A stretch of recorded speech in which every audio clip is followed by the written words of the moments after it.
This is a list looking into 2026 as to who we're going to see as the most talented. When Tampa Bay was looking like one of the better teams in the league, when Baker was playing as well as he can, Emeka Egbuka was a problem. Emeka Egbuka was right there with JSN for the first half of this year as like one of the top receivers in the NFL. He fell off. He had a meteoric fall off, like insane. But he was a rookie. So you kind of like take the good with the bad as a rookie, and he had a case of the dropsies. But I would love to see a full campaign where the Bucks as a team don't fall off, because I think Emeka Egbuka is going to be one of the people who's going to lead that charge and lead them over that hump. He's extremely talented. We've talked a lot about talent because all these guys are talented.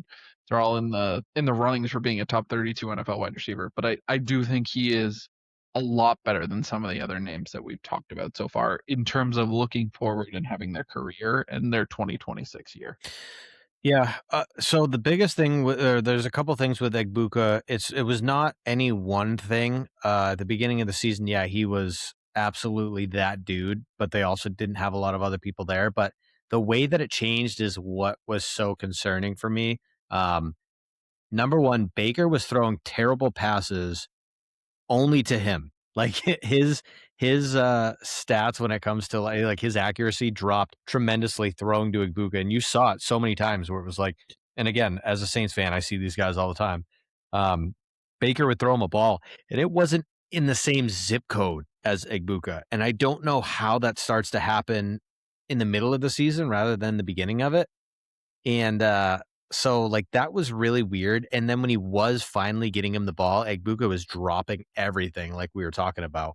Um, so it was the combination of those two things along with just like really bad play calling for Egbuka and the routes that he was running. And they didn't give him anything easy to help him out of the slump. Yeah, I mean it's yeah. Next year it could definitely he could be the top in a top 32. I just would have to see it for one more year before I ranked him there myself. I think what happened to him was he was not a no-name guy, but he was like their third or fourth option going into the season, and then everybody else gets hurt, and then he's the only guy left. So then they just started peppering him, and he produced. But what happened, I believe, is why don't you put tape out there about what you're good at, what you're not good at, defenses, adjust. And if you put your number one corner on Igbuka and you kind of maybe shell coverage, put a shell over the top of him, I think that's why he just he just caved in on himself. Like his fall off should be studied.